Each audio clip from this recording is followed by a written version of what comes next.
పల్నాడు జిల్లా సత్యనపల్లి నియోజకవర్గంలోని నకరికల్లు మండల కేంద్రంలో నిర్వహించిన విస్తృత స్థాయి సమావేశంలో టీడీపీ శాసనసభ్యులు కన్నా లక్ష్మీనారాయణ పాల్గొన్నారు. నకరికల్లు మండల కమిటీ, అనుబంధ కమిటీల అధ్యక్షులు, కార్యదర్శులు, సభ్యులు, క్లస్టర్ ఇన్ఛార్జీలు, యూనిట్ ఇన్ఛార్జీలతో జరిగిన ఈ సమావేశంలో ఆయన ముఖ్య సూచనలు చేశారు. స్థానిక సంస్థాగత ఎన్నికల్లో గెలుపే ధ్యేయంగా ప్రతి ఒక్కరూ కృషి చేయాలని పిలుపునిచ్చారు. నూతనంగా ఎన్నికైన నాయకులకు శుభాకాంక్షలు తెలియజేసిన కన్నా లక్ష్మీనారాయణ దార్శనికుడు, విజన్ లీడర్, ముఖ్యమంత్రి నారా చంద్రబాబు నాయుడు అమలు చేస్తున్న సంక్షేమ పథకాలను ప్రతి గడపకు చేరవేయాలని సూచించారు. నాగల శివరయ్య గారికి, అలాగే ఈ కార్యక్రమానికి వచ్చిన, అలాగే కొత్తగా కమిటీలు, అనుబంధ కమిటీ పదవులు పొందిన అందరికీ నమస్కారాలు. నాకు నియోజకవర్గ బీసీసీఎల్ ప్రెసిడెంట్గా నన్ను నియమించినందుకు పెద్దలు కన్నా లక్ష్మీనారాయణ గారికి, శివరయ్య గారికి నా హృదయపూర్వక ధన్యవాదాలు తెలియజేస్తూ, అలాగే చిత్తశుద్ధితో పార్టీకి, పెద్దలకు అంకిత భావంతో ఉండి పనిచేస్తానని, మండలంలో కానీ, గ్రామాల్లో కానీ, నియోజకవర్గంలో అన్ని పీసీ కమ్యూనిటీకి సంబంధించి అందరిని కలుపుకొని పనిచేస్తారని ఈ సభ ముఖ్యంగా తెలియజేస్తూ సెలవు తీసుకుంటాం.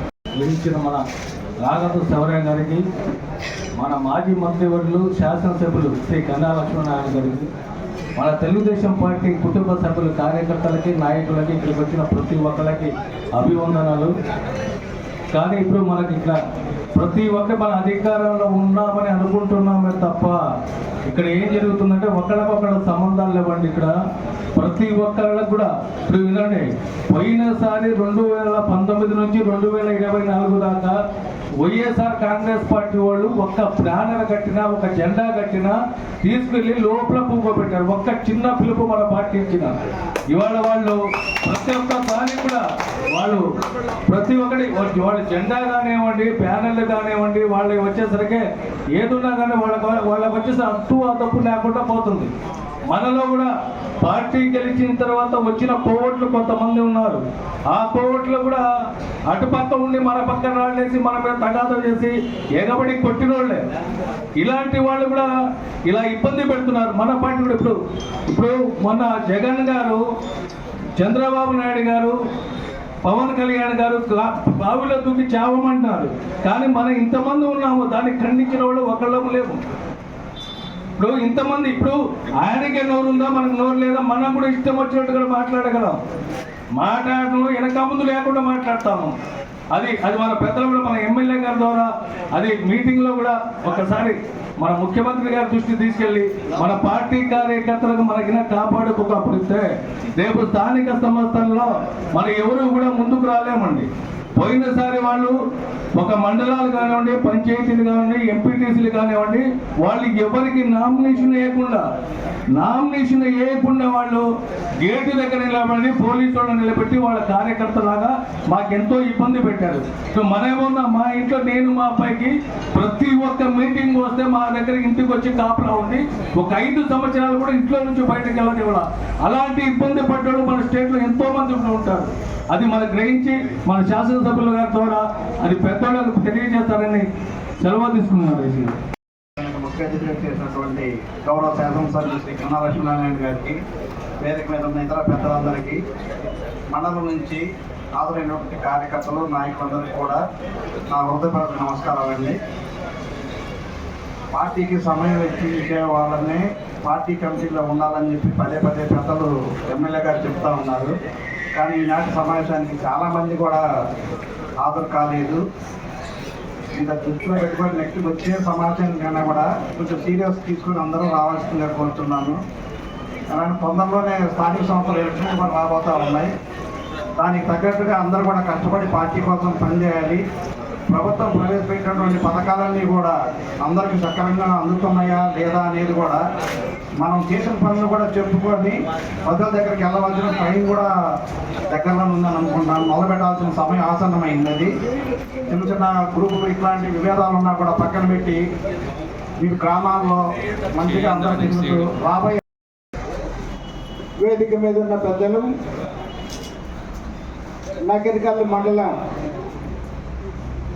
వివిధ గ్రామాల నుండి ఇక్కడికి విచ్చేసినటువంటి పెద్దలందరికీ కూడా నా హృదయపూర్వక నమస్కారం. సంతోషం. 2024 ఎన్నికల్లో పార్టీ అధికారంలోకి వచ్చిన తర్వాత 15 మాసాలు దగ్గరగా పూర్తి చేసుకున్నాం. ఈ సందర్భంగా కొత్తగా సభ్యత్వం కార్యక్రమం పూర్తి చేసుకొని కేఎస్ఎస్ఎల్ దగ్గర నుండి, బూత్ ఇన్ఛార్జెస్ దగ్గర నుండి, గ్రామ కమిటీల దగ్గర నుండి, యూనిట్ ఇన్ఛార్జెస్ దగ్గర నుండి, క్లస్టర్స్ నుండి మండల కమిటీ వరకు కూడా పూర్తి చేసుకొని మొదటి విస్తృత స్థాయి సమావేశం జరుపుకుంటున్నాం. మొదటి నుంచి కూడా నేను ఒక మాట చెప్తా వస్తూ ఉన్నాను. ఎవరైనా పార్టీ పదవి తీసుకున్న వాళ్ళు ఎవరైనా సరే కంపల్సరీ సమయం ఇవ్వాలి అని. సమయం ఇవ్వటం కుదరకపోతే వాళ్ళు పార్టీ పదవి తీసుకోబాకండి. కానీ పార్టీ పదవి తీసుకున్న తర్వాత చేయాల్సినటువంటి అవసరం ఎంతైనా ఉంది. మరి వాళ్ళు అక్కడ ఇంతమంది వచ్చాం, కానీ 10% మంది రాలేదు. నేను వివిధ విభాగాల అధ్యక్షులందరికీ కూడా ఒకటే కోరుతా ఉన్నాను. రేపు మీరందరూ కూడా మీ ఇక్కడే అందరూ హాజరయ్యేటట్లు కమిటీ ఈసారి మీటింగ్కి వచ్చినప్పుడు ఒక్కొక్క విభాగం ఒక్కొక్క చోట కూర్చున్న విధంగా కూడా అరేంజ్మెంట్ చేసుకోండి.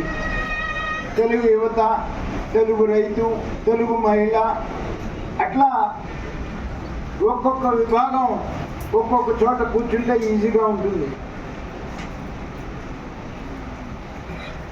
ఇవాళ మనం అధికారంలోకి వచ్చిన తర్వాత నుండే 4000 పెన్షన్స్ ఇస్తున్నాం. కానీ జగన్మోహన్ రెడ్డి 3000 పెన్షన్ ఇస్తామని 5 సంవత్సరాలు తీసుకున్నాడు. సంవత్సరానికి 250 రూపాయలు చొప్పున. ఎవరు చావాలి? చంద్రబాబు నాయుడు గారు చావాలా, జగన్మోహన్ రెడ్డి చావాలా? ఏంటి వాళ్ళు పెట్టిన పేరు? అమ్మఒడి. ఎంతమంది బిడ్డలు ఉంటే అంతమందికి. అలాగే మెగా డిఎస్సి అనౌన్స్ చేస్తామని చెప్పేసి 5 సంవత్సరాలు కూడా టీచర్స్ని ఇబ్బంది. ఉద్యోగాలు ఇచ్చాం. ఉద్యోగాలు ఇచ్చినందుకు చావాలా, ఇవ్వనందుకు జగన్మోహన్ రెడ్డి చావాలా? మరి ఆయన రైతు బంధు అని పెట్టాడు. 12,000 ఇస్తా అని చెప్పేసి కేంద్ర ప్రభుత్వం ఇచ్చినటువంటి 6,000తో కూడా కలిపి ఈయన 7,000 కలిపి 13,000 ఇచ్చాడు. ఇవాళ మనం కేంద్ర ప్రభుత్వం ఇచ్చిన దాంతో కూడా కలిపి 20,000 రూపాయలు ఇస్తా ఉన్నాం. మొదటి విడతగా 7,000 రూపాయలు అకౌంట్లో వేసాం రైతులకి, అన్నదాత సుఖీభావ కార్యక్రమం కింద. అలాగే సంవత్సరానికి 3 సిలిండర్లు ఇస్తామని చెప్పాం. మీరు బస్సులు ఎక్కుతున్నారు కదా, టికెట్లు తీసుకుంటున్నారా? తీసుకోవట్లేదు కదా.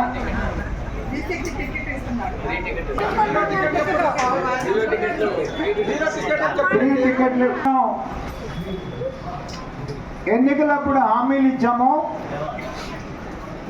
హామీలన్నీ నెరవేర్చాం.